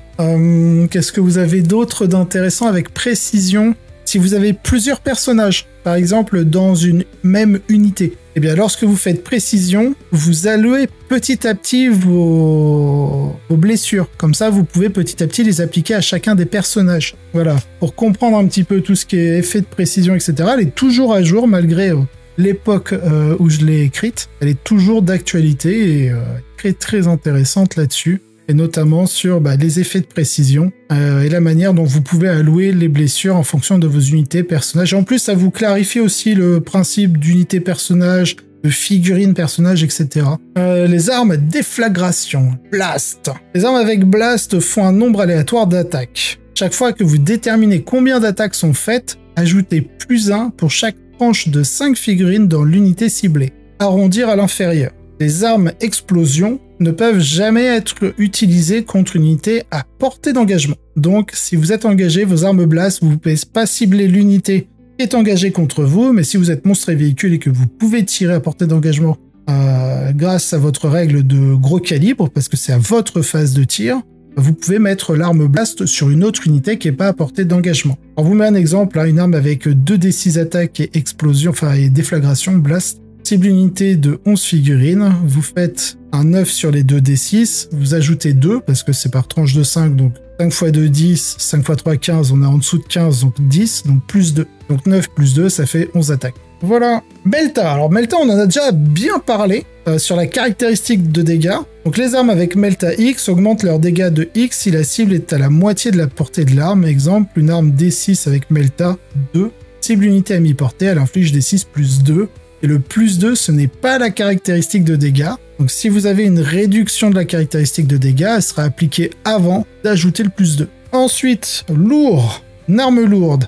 Une arme avec lourd ajoute +1 en jet pour toucher si l'unité est restée stationnaire ce tour. Stationnaire, c'est immobile, elle n'a pas fait de mouvement. À risque. Alors là, on a un beau pamphlet. Mais, pour résumer, les armes avec à risque obligent l'unité à faire un test après avoir fini ses attaques. Pour chaque arme dangereuse qui est tirée, lancez un D6. Sur un 1, choisissez une figurine équipée de cette arme.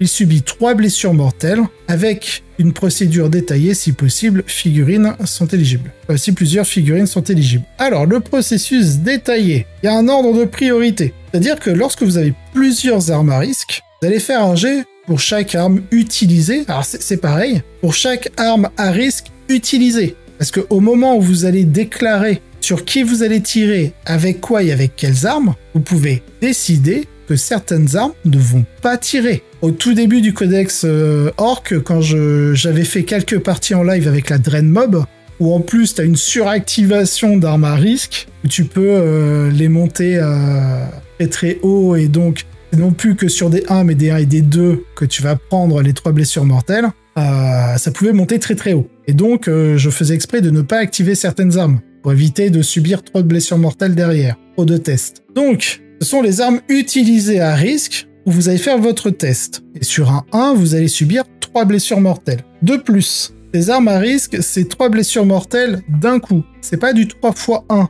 c'est 3 blessures mortelles. Bim. Donc si vous avez une figurine à 1 point de vie qui rate son test à risque et qui subit 3 blessures mortelles, c'est que sur la figurine à 1 point de vie. D'accord ? Ça ne se démultiplie pas. Et ce sera pareil pour les blessures dévastatrices. C'est un paquet de 3 dégâts, contrairement à des blessures mortelles hors à risque et hors blessures dévastatrices, où là c'est si vous subissez des 6 blessures mortelles d'une Doombolt, par exemple, s'il fait 6, c'est 6 fois une blessure mortelle que vous allez appliquer. Par contre, si c'est 2 fois 3 blessures mortelles d'un test à risque que vous avez raté, enfin de 2 tests que vous avez ratés, et ben une figurine va subir 3 blessures mortelles, mais l'excédent de blessures mortelles ne va pas autre part. Ce n'est pas splitté, ce n'est pas séparé, ce n'est pas scindé. Donc, quelles sont les figurines aussi que vous allez devoir, enfin qui vont devoir subir les blessures mortelles? Là où ça devient intéressant. Donc, d'abord, si possible, là on va le faire dans l'ordre. Okay, si possible, sélectionnez une figurine dans l'unité qui a perdu un ou plusieurs points de vie et est équipée d'une arme à risque. C'est pas parce que vous avez 3 armes à risque dont le personnage que c'est forcément le personnage qui va la subir. Vous avez 3 armes à risque qui tirent, vous lancez 3 dés. Si vous avez un 1, vous décidez laquelle de ces figurines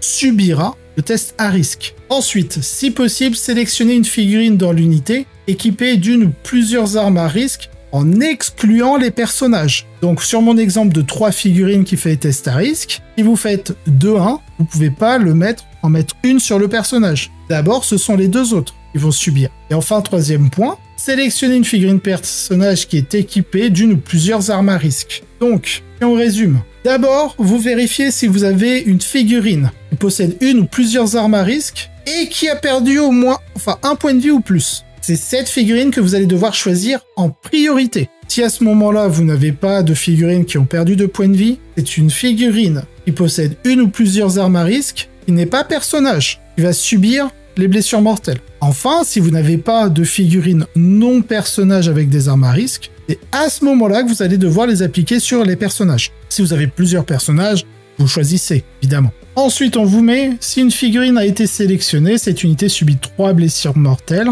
Et quand ces blessures mortelles sont allouées, vous devez les allouer qu'à la figurine sélectionnée. Donc, si une unité de l'armée du joueur est sélectionnée comme cible du stratagème tir en état d'alerte, durant la phase de charge adverse, les blessures mortelles infligées par les tests hasardeux, donc que vous allez rater, sont allouées à vos figurines après que le mouvement de charge soit fini. Comme ça évite les problèmes qu'on avait avant. C'est-à-dire que, tiens, tu tires avec mes plasmas, je meurs, et t'as pas fait ton mouvement de charge. Là, j'avais une charge à 6 à faire, maintenant, vu que t'as enlevé les figurines devant, j'ai une charge à 8, et vu que j'avais fait 6, ma charge a été réussite, comment on fait? Voilà, ça nous évite ce genre de scénario-là. C'est-à-dire que vous tirez, ok, je finis mon mouvement de charge, maintenant tu appliques tes tests à risque. D'ailleurs, cela soulève une question, que se passe-t-il si on a plus de blessures hasardeuses que de cibles pouvant être assignées? Passons les blessures mortelles aux figurines n'ayant pas d'armes hasardeuses. Non. Non, les blessures mortelles des tests à risque, ce sont des tranches de 3 blessures mortelles qui sont appliquées à la figurine sur laquelle tu as alloué. C'est-à-dire, premier test raté, choisis cette figurine. Est-ce qu'elle est morte en subissant les 3 blessures mortelles? Si c'est oui, tu la retires et tu passes à un autre test à risque que tu alloues. Si ta figurine a 1 point de vie et qu'elle subit 3 blessures mortelles, elle subit 3 blessures mortelles, point. Les blessures mortelles excédentaires ne sont pas réparties ailleurs. C'est un pool de 3. C'est une réserve de 3 blessures là qui tombe dessus comme une épée de Damoclès. Tu vois, c'est schlink. Voilà. C'est vraiment, faut voir, c'est comme si tu subissais un dégât 3. Vois les blessures à risque, là, les blessures mortelles des tests à risque comme un dégât 3 que tu subis. Un dégât 3 de blessures mortelles qui ne se sépare pas. Voilà, touche soutenue. Les armes avec touche soutenue X ajoutent X touches supplémentaires à chaque touche critique. Bon, la touche soutenue, quand vous faites un 6 pour toucher, vous ajoutez autant de touches supplémentaires que votre capacité de touche soutenue. Donc si c'est touche soutenue 1, c'est un dé supplémentaire. Touche soutenue 2, 2, 3, 3, D3, vous lancez un dé pour déterminer combien, etc., etc. Ah oui, ici, une chose aussi, ouais, ça c'est une question qu'on m'avait déjà posée. Est-ce que si tu as touche soutenue 1 et que tu gagnes la capacité touche soutenue 1, est-ce que ça devient touche soutenue 2? Non, ça ne se cumule pas. Vous choisissez. Si vous avez touche soutenue 1, touche soutenue 2, vous avez le droit de choisir touche soutenue 1. Si vous voulez pas être trop méchant avec votre adversaire, et si vous voulez optimiser les dégâts, c'est la touche soutenue 2 qu'il faut prendre. Et ça ne fait pas touche soutenue 3. Non, ça ne s'additionne pas. Ensuite, j'ai extra attaque, donc c'est attaque bonus, je crois, en français. Là aussi, c'est une notion qui va être importante. Je pense que tout le monde n'aura pas capté. Les armes avec extra attaque, donc attaque bonus, permettent au porteur d'attaquer avec elle en plus d'une autre arme de corps à corps standard. Jusque-là, ok. Ces attaques ne peuvent pas être modifiées par d'autres règles, sauf si c'est spécifiquement précisé. Et donc, je vous surligne là, the number of attacks, donc le nombre d'attaques faites par les armes extra attaque, donc attaque bonus, ne peuvent pas être modifiées par des règles, à moins que ce soit précisé. Donc ça veut dire que vous ne subissez pas, enfin vous ne subissez pas déjà les -1 d'attaque dessus, mais vous ne bénéficiez pas des +1 attaque. Par exemple, un Blood Angel qui charge, qui a son +1 attaque, +2 en force, il va bien appliquer la modification de l'extra attaque pour le +2 en force, mais pas pour le +1 attaque. Le tyran des ruches ailé chez les tyrannides, qui a un pouvoir psy sur 2+, à -1 d'attaque sur les figurines de ton unité, vous n'avez pas le -1 d'attaque sur les attaques bonus, seulement sur vos attaques standards. Mais la force, la pénétration d'armure et les dégâts peuvent être modifiés. C'est tout l'intérêt d'ailleurs des Thunderwolf, enfin de la cavalerie loup-tonnerre chez les Space Wolf, d'avoir ce +1 dégâts sur leurs armes, parce que sinon ça taperait pas de ouf en soi. Voilà. Donc des fois quand vous avez des optimisations qui vous disent vos armes de mêlée ont +X en force, pénétration d'armure et dégâts, bah c'est très intéressant d'aller voir si vous avez des personnages avec des attaques bonus, avec des extra attaques. Et donc c'est là où on va passer aux blessures dévastatrices avant de parler des anti, parce que anti va être intéressant surtout si on a la blessure dévastatrice. Donc la blessure dévastatrice, les armes avec blessure dévastatrice transforment une blessure critique, donc un 6 non modifié pour blesser, en blessure mortelle égale à la caractéristique de dégâts de l'arme. Donc il dit blessure mortelle, pas de sauvegarde possible ni d'invulnérable. On a un petit exemple d'une arme dégâts 2 avec blessure dévastatrice qui fait une blessure critique du coup. La cible subit 2 blessures mortelles au lieu des dégâts normaux. Et ces blessures mortelles ne sont pas scindées. C'est une source de dégâts 2 que vous subissez. C'est pas du 2 x 1, c'est 1 x 2 dans cet exemple. Donc si vous êtes blessure dévastatrice avec une caractéristique de dégâts 4, vous subissez, s'il y en a une qui passe, vous subissez une blessure de dégâts 4 en blessure mortelle. Et non pas 4 fois une blessure mortelle. Parce que l'allocation des blessures est très différente. Parce que si vous avez 2 figurines par exemple à 2 points de vie, 4 blessures mortelles de blessures dévastatrices, si vous les appliquez mal et que vous faites je te mets 2 là et puis 2 de l'autre côté, vous perdez les 2 bonhommes à 2 points de vie.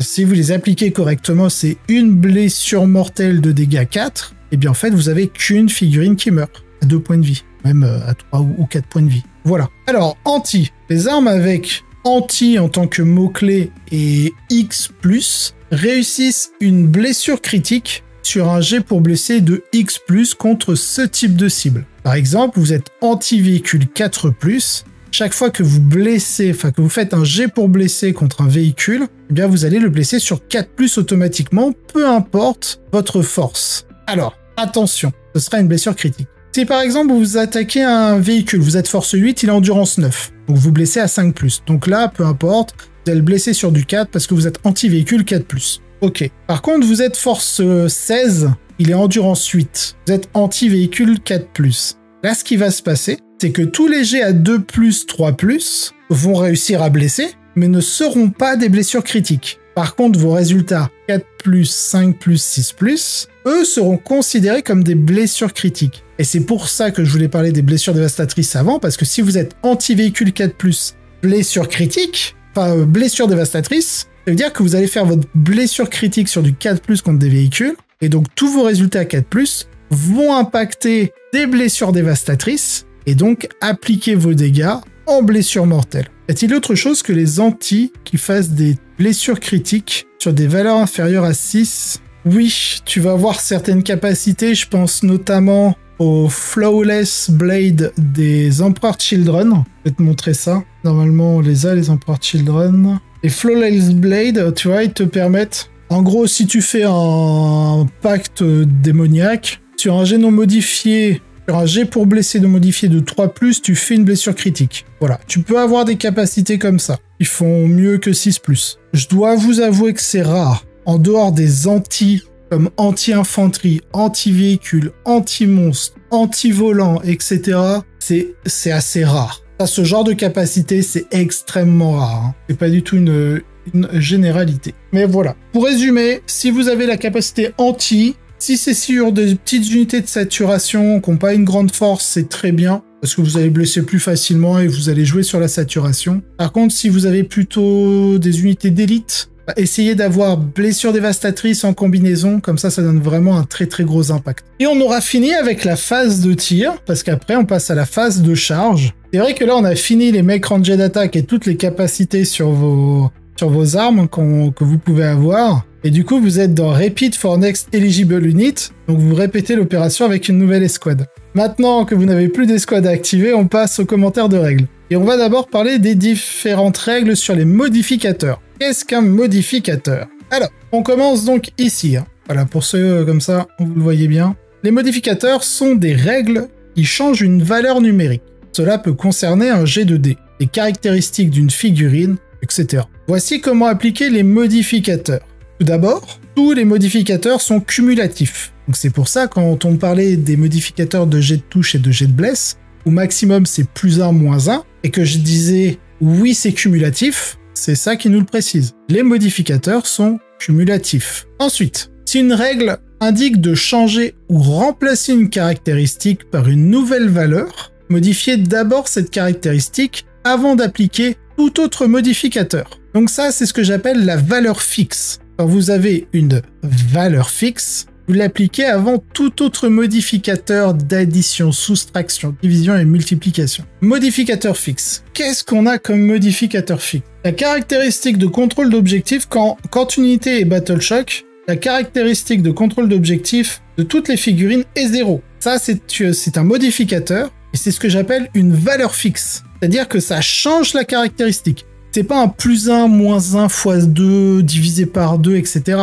C'est une valeur fixe, c'est-à-dire tu as 15 de contrôle d'objectif, très bien, ça devient 0. Point. D'où le grand exemple des Norns, mais ça ramène à une autre notion. J'en ai parlé sur la vidéo précédente, donc je vais pas me répéter là. Donc voilà ce qu'est une valeur fixe. Si vous avez un +1, un -1, ça c'est un modificateur soit de soustraction ou d'addition, mais ce n'est pas une valeur fixe. Voilà. Ensuite, troisième point, appliquez les modificateurs dans cet ordre. Et ça va être intéressant. D'abord, vous appliquez les modificateurs de division. Après les modificateurs de division, de multiplication, puis d'addition, puis de soustraction. Premier exemple, la cavalerie loup-tonnerre. Or, elle est dégâts 1. Mais lorsque je effectue un mouvement de charge, j'ajoute +1 à la caractéristique de dégâts. Donc là, on a affaire à un modificateur d'addition. Donc si j'affronte un Transcendantane, il me dit à chaque fois qu'une attaque est allouée à cette figurine, je divise par 2 la caractéristique de dégâts. Qu'est-ce qui se passe? D'abord, on a dit, j'applique le modificateur de division. Donc je prends le dégât 1, je le divise par 2, je suis à 0,5. J'ai chargé, j'ajoute 1, parce qu'après la division, c'est la multiplication, il n'y en a pas. Ensuite, c'est l'addition, il y en a 1, il y a mon +1. Donc 0,5 + 1, ça fait 1,5. Et dans la règle des modificateurs, on a ça, arrondissez la fraction au supérieur. Fraction up, relais any fraction up, donc au plus haut, après avoir appliqué tous les modifieurs. Donc je suis à dégâts 1,5, je passe à dégâts 2. Et donc c'est pour ça que contre des divisions, quand on a un bonus à la caractéristique de dégâts et qu'on affronte quelqu'un qui divise les dégâts par 2, c'est plutôt intéressant parce que ton dégât 1, il reste dégât 1 et tu ajoutes ton +1 derrière et tu restes dégât 2. Comme ça qu'on arrive à casser des Cthulhu avec cavalerie loup-tonnerre. Si jamais vous êtes défensif, en Space Marine toujours, c'est le Captain Gravis. Voilà, il divise les dégâts par 2 et je crois que c'est en Firestorm. Vous avez une optimisation Firestorm qui fait un -1 dégâts. Voilà, c'est ça. Chaque fois qu'une attaque est allouée au porteur, soustrayez 1 à la caractéristique de dégâts. Et donc, vous vous retrouvez avec un Capitaine Gravis qui d'abord applique la division de dégâts et après la soustraction. Et ce qui est encore plus drôle, c'est contre le Melta. Parce que le Melta, c'est un modificateur d'addition. Un +2 à la caractéristique de dégâts. Donc ça veut dire, je subis par exemple D6 + 6. On revient à notre exarque dragon de feu. Donc vous faites 3 sur votre D6, d'accord? Non, on va dire 4, c'est plus simple à diviser. Faites 4 sur votre D6, donc je le divise par 2. Donc 4 divisé par 2, ça fait dégâts 2. Ensuite, j'applique les divisions. Enfin, ensuite, c'est les multiplications, il n'y en a pas. Ensuite, c'est les additions. Donc dégâts 2 + 6, ça fait dégâts 8. Et après l'addition, on applique la soustraction. Donc, de dégâts 8, on passe à dégâts 7. Bon, ça fait quand même très très mal, hein, sur un Capitaine Gravis à 6 points de vie. Mais c'est dans cet ordre-là. D'abord la division, puis la multiplication, puis l'addition, puis la soustraction. Bon, modificateur des caractéristiques. Si vous modifiez la capacité de combat d'une figurine, cela modifie la capacité de combat de toutes ses armes de corps à corps. Pareil pour la CT, de toutes ces armes à distance. La force, l'endurance, l'attaque et dégâts ne peuvent jamais être réduits en dessous de 1 après application des modificateurs, sauf si un effet précise que les dégâts passent à 0 qui s'applique avant les autres modificateurs, donc comme les différentes capacités que l'on a pu voir. Ensuite, la pénétration d'armure et le contrôle d'objectifs ne peuvent jamais être réduits en dessous de 0. Voilà, vous ne pouvez pas être moins 1. Par contre, quand vous avez une capacité qui vous dit que vous infligez un malus de 1 au contrôle d'objectifs des unités adverses, si vous n'avez pas de précision, comme par exemple l'aura de contagion de peste de la Death Guard qui vous dit que vous infligez un -1 sur le contrôle d'objectif, mais qu'on vous précise entre parenthèses jamais en dessous de 1,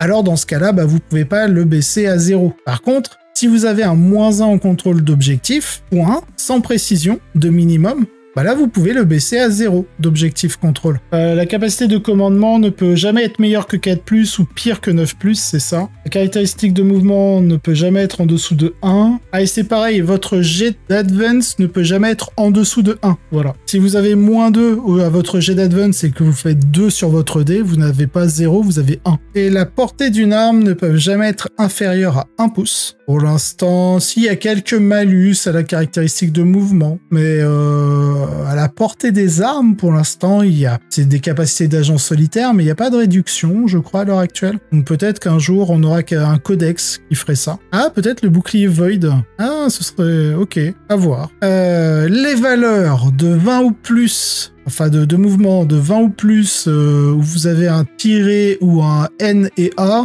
Sur les armes, c'est le N et A. Souvent, vous allez l'avoir, c'est sur les armes torrent. Dans la ballistic weapon, donc dans la capacité de tir, où vous allez avoir NA, qui signifie que vous n'avez pas de jet de touche à faire. Et donc, ça on vous précise que ces caractéristiques-là ne peuvent jamais être modifiées. C'est-à-dire que vous ne pouvez pas modifier la caractéristique de mouvement des aérodynes. Donc du coup, un aérodyne que vous mettez en stationnaire, ici, il perd le 20+, il perd le plus du 20+, gardez que le 20. Donc ça veut dire que sa caractéristique de mouvement, quand il est en stationnaire, vous pouvez la modifier. Améliorer, réduire ou dégrader dans les modificateurs, donc c'est ce paragraphe-là. Donc améliorer la capacité de combat, la capacité de tir, la sauvegarde et la capacité de commandement. Soustrayez le montant indiqué. Exemple, améliorer la capacité de 3+, 1 donne 2+. Jamais mieux que 1+. Exemple, si vous améliorez votre capacité de combat de 3+, de 1, ça donne 2+. Mais vous pouvez jamais être mieux que 1+. Okay. Maintenant que vous avez -1 pour réduire et dégrader, du coup de 3+, vous passez à 4+. Et inversement, pour améliorer, de 3+, vous passez à 2+. La PA, c'est cumulatif. PA-1 devient PA-2 si vous avez un bonus de PA. Réduire ou dégrader la PA, pareil, mais au maximum, elle est à 0. La PA peut pas monter à +1, par exemple. Et les autres caractéristiques, ajouter ou soustrayer directement, exemple force +1. Ouais, ça, je l'ai passé parce que, en gros, quand vous modifiez les caractéristiques de l'unité, elle modifie la caractéristique de toutes les figurines et armes de l'unité. Voilà. Modificateur des jets de dés. Les modificateurs s'appliquent après les relances. Donc, si vous avez un -1 pour toucher, vous lancez votre jet, faites vos relances. C'est pour ça aussi qu'il faut annoncer, avant de faire votre jet de dés, les jets que vous allez relancer. Des fois, si vous avez des modificateurs, prévenir. Mais bon, on a tendance à les appliquer directement. Un jet pour être modifié au-dessus de sa valeur maximale, exemple un D6 peut dépasser 6. Un jet ne peut jamais être modifié en dessous de 1, donc le résultat minimum de 1. C'est pour ça que je vous disais que le jet d'advance, quand vous avez un -2 à votre jet d'advance et que vous faites 1 ou 2, vous n'êtes pas à 0, vous êtes à 1. Et enfin, certains jets ne peuvent jamais être modifiés de +1 ou -1. Jet pour toucher ou blesser comme nous l'avons vu. Si le cumul des modificateurs dépasserait +1 ou -1 ou le limite à +1 et -1. Donc là, on reprécise ce qu'on a dit sur le jet de touche et de blesse. Jamais moins de 2. La charge. Parce qu'en fait, quand tu lances tes dés, c'est exactement ce qui est mis là. C'est où? C'est là. Dans ce petit paragraphe-là, tu as décrit en gros un jet, exemple, c'est un jet ne peut jamais être modifié en dessous de 1. Donc ton jet de charge, c'est 2 dés. Donc quand tu lances un dé, tu en relances un deuxième. C'est chaque dé. Quand tu fais un jet de dés, c'est un dé que tu lances. Donc quand tu fais un jet de charge, tu lances 2 dés, donc c'est comme si tu faisais 2 jets de dés pour déterminer ta charge. 2 jets de dés, le comprendre sans relance en fait. et tu lances le premier dé, tu lances le deuxième. Parce qu'on considère souvent que les jets sont lancés dé par dé. Donc quand tu dois lancer 2 d6, tu lances un premier dé, puis un deuxième. Et alors attends, après c'était quoi? Ah oui, ouais bah ça c'est ce dont je vous ai déjà parlé au début. Enfin, je vous disais que est-ce qu'on cumule les malus pour toucher ou les bonus pour toucher ou blesser d'ailleurs? Oui, on les cumule, mais le résultat final c'est pas mieux que +1 et pas pire que -1. Alors, ignorer les modificateurs. Quand une capacité vous permet d'ignorer des modificateurs, sauf indication contraire, cela s'applique aux caractéristiques suivantes: mouvement, endurance, sauvegarde, point de vie, commandement, contrôle d'objectif pour les figurines, et portée, attaque, capacité de tir, capacité de combat, force, PA, dégâts pour les armes. Deuxième point, on a sauf indication contraire, cela s'applique aussi à tous les jets et tests. Exemple, jet d'avance, jet de touche, jet de blesse, jet de charge, test à risque, etc. Donc dès qu'il y a écrit jet de machin, ignore tout ou en partie des modificateurs au jet de touche, et bah tu ignores tous les modificateurs, enfin en partie, tout ou en partie, c'est pour dire que bah, si t'as un -1 pour toucher, tu peux l'ignorer.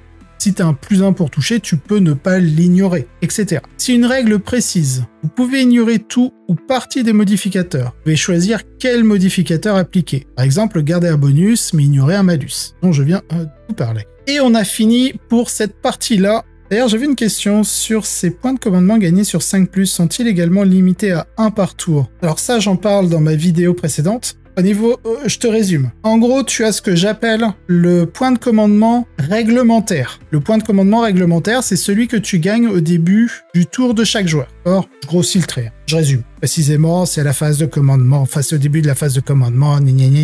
Bref, début du tour de chaque joueur, tu gagnes un PC. C'est ce que j'appelle, moi, le point de commandement réglementaire. Ensuite, tu peux gagner un point de commandement que l'on appelle supplémentaire.